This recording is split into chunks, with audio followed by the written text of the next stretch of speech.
Everyone welcome back to my YouTube blog. तो আজি न बहुते एकदम माने टेस्टी रेसिपी এটা আপোনালোকৰ ওচৰত ৰৈছো এবাৰ বনাই চাবচোন আপোনালোকে খাই চাবচোন বহুতে ইয়াম তো বলকচোন বেছি দেৰি নকৰাকে ভিডিওটো ষ্টাৰ্ট কৰি দিছো আৰু শুনক ভিডিওটো শেষলৈকে চাব দেই। তো মই প্ৰথমত চিকেন লৈছো চিকেনটো মই ধুনীয়াকে ধুই মেলি ললো আৰু এয়া লৈছো মই চাউলৰ গুড়া আৰু বেচন চাগে আপোনালোকে ধৰিব পৰা নাই ন ৰব মই আপোনালোকক ভালকে দেখাই দি আছো। তো এয়া বেচন অকমান কমে লৈছো চাউলৰ গুড়ি পৰিমাণতকৈ মই চাউলৰ গুড়ি বেছি লৈছো আৰু বেচনটো কম লৈছো। তো এয়া হৈ গ'ল ধোৱা চিকেনখিনি ধুনীয়াকে ধুই থৈ দিছো আৰু তাৰপিছত এতিয়া মই বাকি মছলা এড কৰিম তো মই কি এড কৰিছো দেখাইছো। তো এয়া লৈছো জলকীয়া গুড়ি জ্বলাটো হয় অলপমান আৰু এয়া লৈছো মই একেবাৰে টাইনি মানে কি কম আৰু সৰু চামুচৰ বেটিয়ে খোৱা চামুচৰ সেইটোতে লৈছো কাৰণে 1 চামুচ মই জলকীয়া গুড়ি লৈছো এণ্ড তাৰপিছত লৈছো হালধি গুড়ি সেইটো চামুচেৰে এই সৰু চামুচেৰে কাৰণে মই 1 চামুচ লৈ যদি আমি চাহ খোৱা চামুচ লওঁ তাৰ আধা চামুচ ল'ব লাগে।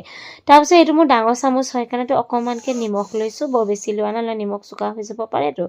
তাৰপিছত লৈছো অকমান জিৰা গুড়ি ধনিয়া গুড়ি মিক্স দেখিছে কিমান কম পৰিমাণ লৈছো। সেই সৰু চামুচটো লৈছিলো কাৰণে ফুল লৈছিলো 1 চামুচ লৈছিলো কিন্তু ডাঙৰ চামুচ লৈছো কাৰণে কমকে লৈছিলো দেখিলে আপুনি কিমান পৰিমাণ লৈছো।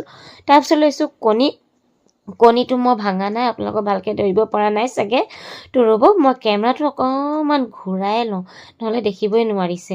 তো এয়া ধুনীয়াকে মই এতিয়া কটাৰীৰে কণীটো ভাঙিম মই কটাৰীটো ধুনীয়াকে ভাঙি মেলি কণী এড কৰিলো আৰু ভালকে মানে মই মিক্স কৰি লওঁ। তাৰ আগতে কি কৰিলো বেচন আৰু চাউলৰ গুড়াখিনি দি দিছো গোটেইখিনি দি দিছো মই আৰু ভালকে মই মিক্স কৰি লৈছো। মিক্স ধুনীয়াকে এইটো কাৰণে কৰিলো যাতে যিখিনি বস্তু দিছো সব চিকেনত সোমাই যাওক বুলি সেইটো কাৰণে ভালকে মিক্স কৰি লৈছো। আৰু এটা বস্তু দিবলৈ আছে সেইটো মই মিক্স কৰাৰ পিছতহে দিম।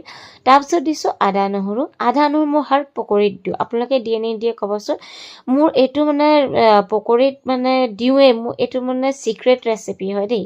চিক্ৰেট ৰেচিপি এইটো কাৰণে ক'লো কিছুমানে আদা নহৰু নিদিব পাৰে বাট মই দিওঁ একদম কম পৰিমাণে বেছি দিব তো খাই ভাল নাপাব একেবাৰে কম পৰিমাণে দিব লাগে। তো মই ভালকে মিক্স কৰি লৈছো ধুনীয়াকে মিক্স হৈ গ'ল।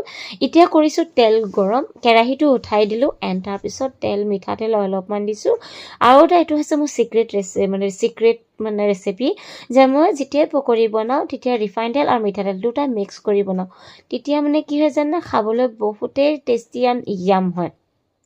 তো এতিয়া ধুনীয়াকে তেলটো যেতিয়ালৈ গৰম হোৱা নাই তেতিয়ালৈকে মই হাই ফ্লেমত গেছটো মানে বঢ়াই ৰাখিছো। যেতিয়া মানে গৰম হৈ যাব তেতিয়া মানে মই মানে গেছটো কমাই দিওঁ আৰু মই লৈছো এইটো চাকনি যাতে মানে পকৰীটো ছানি মেলি